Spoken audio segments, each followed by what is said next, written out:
नौकरानी एक घर के लिए कितनी जरूरी होती है, आइए देखते हैं। अरे बहू, ये देख, सारा साबुन बर्तन में रह गया। ये नौकरानी कोई काम नहीं करती, गंदा काम करके चली जाती है और ढेर सारा पैसा ले जाती है। अरे मम्मी जी, उसने तो साफ किया ही था। मेरे ही हाथ से इस ग्लास में सर्फ गिर गया था। अरे बस कर झूठी, उसे बचाने के लिए सारी जुगत लगा ले, लेकिन मैं तो इसे निकाल कर ही रहूंगी। हमारे जमाने में ना कोई नौकरानी थी और ना ही ये चिकने बर्तन। चूल्हे के जले बर्तनों को राख रगड़ कर साफ किया करती थी मैं।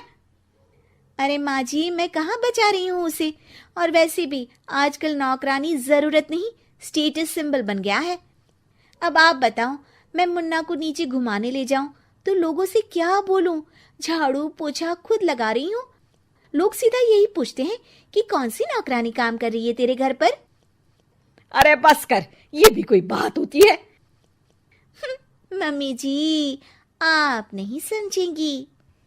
शाम को नौकरानी घर आकर काम कर ही रही होती है कि सास को कहती है, माँ जी, एक बात बोलूं, बुरा न मानना। अरे वैसे तो मुझे तेरी शक्ल ही पसंद नहीं है, बात क्या खाक पसंद आएगी। अरे माँ जी, सुन तो लीजिए क्या कह रही है। तो मैंने कौन सा उसका मुंह पकड़ लिया है? अरे माँ जी, वो लाल साड़ी पहनती हो ना, ना पहना करो। सास का गुस्सा अब तो 7वें आसमान पर होता है। अरे वाह जी वाह, क्यों ना पहना करूं? और तू होती कौन है ये बताने वाली कि मैं क्या पहनूं क्या ना पहनूं? अरे माँ जी, पूरी बात तो सुन लो, वो बोलना क्या चाह रही है। अरे बुरा न मानो आंटी जी। अरे कौन है आंटी? अपनी उम्र देखी है तूने? 2-4 साल ही छोटी होगी मुझसे और मुझे आंटी बोल रही है। बहू सर पर हाथ रख लेती है। अरे अच्छी खासी उम्र दराज हो और आंटी ना बोलूं? मैं तुम्हारी बहू से भी 4 साल छोटी हूं। क्यों दीदी? बोलती भी क्या, एक तरफ सास यानी पति की माँ, तो दूसरी तरफ नौकरानी जिसके बिना घर का काम नहीं चल सकता। वो दरअसल माँ जी की शादी भी बहुत जल्दी हो गई थी ना। अच्छा ये झगड़ा छोड़ो, ये बताओ तुम माँ जी को लाल साड़ी पहनने से क्यों मना कर रही हो? वो ना, इनकी उम्र की सारी औरतें सोसाइटी में इनके लिए बात करती हैं कि तुम्हारी सास बुढ़ी घोड़ी लाल लगाम है।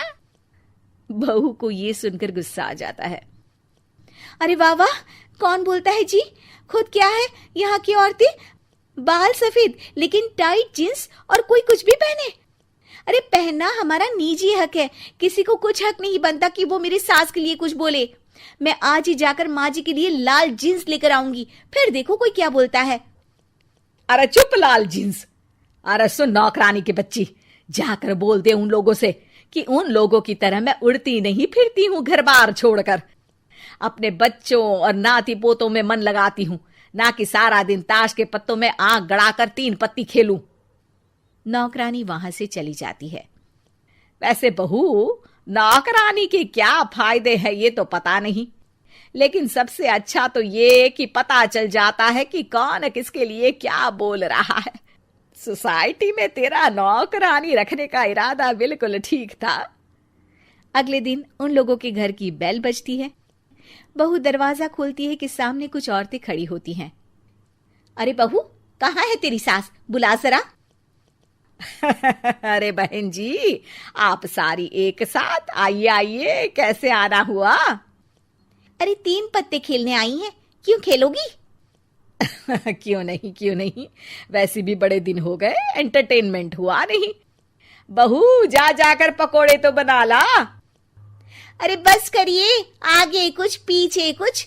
वैसे तो कहती है कि परिवार पर ध्यान देती है, हमारी तरह 3 पत्तियां नहीं खेलती। हमने कौन सा परिवार छोड़ दिया? सास सक पका जाती है। अब ये किसने कहा? मैं तो कहती हूं कि मैं भी थोड़ा बाहर निकलूं। आपने ही तो कमला नौकरानी से ये सारी बात की थी। सास और बहू को अब सारी कहानी समझ आ जाती है कि सोसाइटी की औरतें क्यों भड़क रही हैं। माफ करिए आंटी, मैं छोटी हूँ लेकिन फिर भी पहले तो आप लोगों ने माँ की लाल साड़ी का मजाक उड़ाया था ना। हाँ हाँ उड़ाया था, लेकिन उससे पहले तो तुम लोगों ने हमारी जीन्स के बारे में बात की थी। अरे क्यों ना पहने हम जीन्स, तुम्हारे पैसों की थोड़ी ना है। सास और बहू सर पकड़कर बैठ जाती है। देखा बहू, ये खेल कर गई तेरी नौकरानी, यहाँ की बात वहां तो वहां की बात यहाँ। दोनों किसी तरह औरतों को समझा बुझाकर घर भेजती है और कसम खाती है कि नौकरानी को नौकरानी ही रहने देंगी।